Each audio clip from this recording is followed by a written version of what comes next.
Perfect. So I'm actually in the lab, the biomedical science lab at the HEST. So there are a lot of different labs in the same department, just to make that clarification. And I joined the group 1st of August.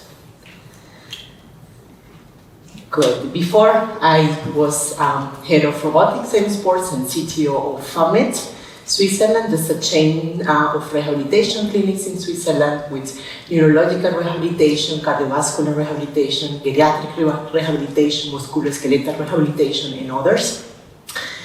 So I'm an engineer, biomedical engineer, a bit weird because I'm also a robotic therapist, or I've given therapy with rehabilitation technologies, treating mainly neurological patients, mostly stroke.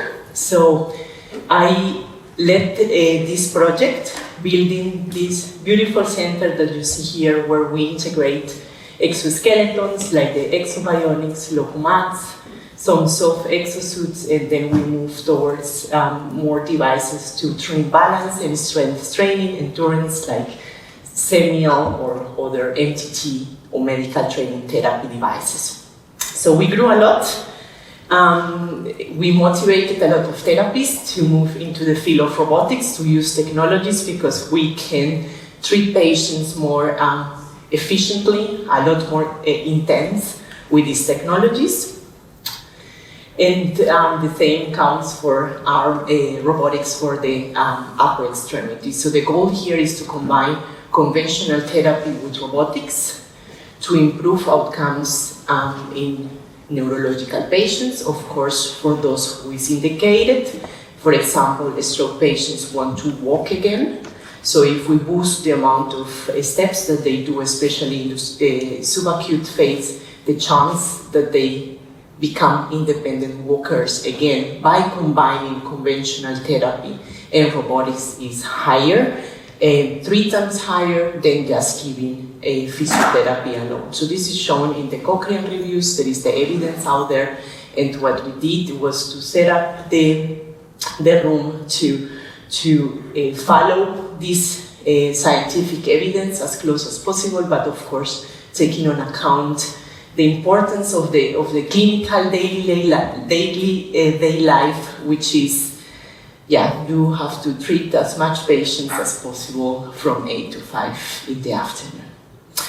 So we designed these process chains of treating patients depending on their functional ability. For example, for the lower extremity, if the patient cannot walk, then we will start treating them with ergo to reach cardiovascular stability, and then very soon with the locomats and the exos to boost the walking ability, so to do many steps per session. And if the patients got better, could walk maybe with one person or with walkers or with a cane, then we boost their walking ability with treadmill, with Semial, with Andago, and we started exploring robotics for home use. So I have a short video.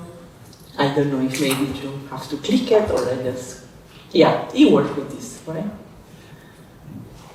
Or no? No, it stopped.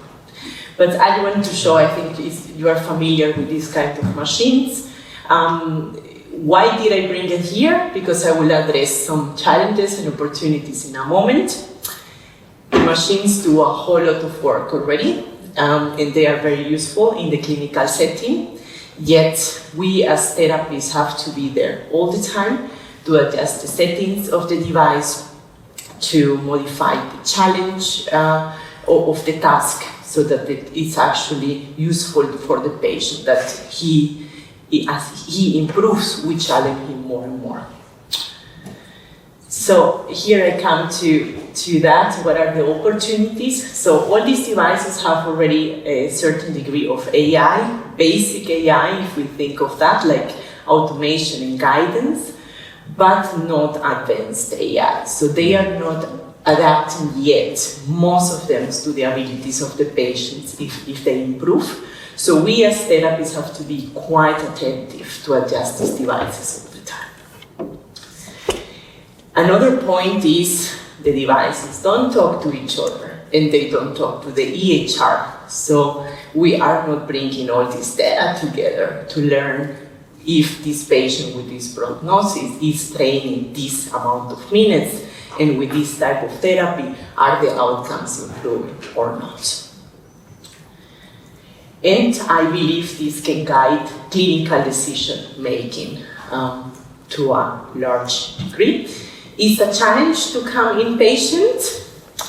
So maybe there are possibilities to start with this integration of technologies and medical data in the telehealth and telerehab. And this is actually one of my personal innovation projects where I look for systems like this in the telehealth field to have more device connectivity, comprehensive therapy plans, even integrating devices and wearables, and where we can integrate AI to make predictions of improvement. And then maybe there is a possibility to come in the inpatient setting where there are big players in the market and it's not so easy to integrate everything. Maybe the link, we are boosted by the Day One Innovation Booster, which Jana mentioned before. Challenges. So, inpatient, definitely the new tariff system for inpatient, where it says every patient has to get 540 minutes per week on average during the stay. So we cannot decide based on this prognosis this patient gets better or not.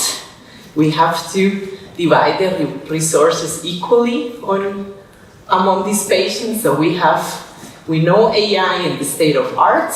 There are systems that can make these predictions, but we have some regulations, laws where we have to divide the resources. So I hope that when this data integration happens, and we make it happen, that these tariffs are also adjusted.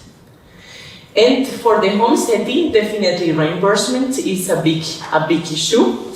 So I'll mention the most important things. So here is the compulsory insurance space for treatment, not for devices that are being developed.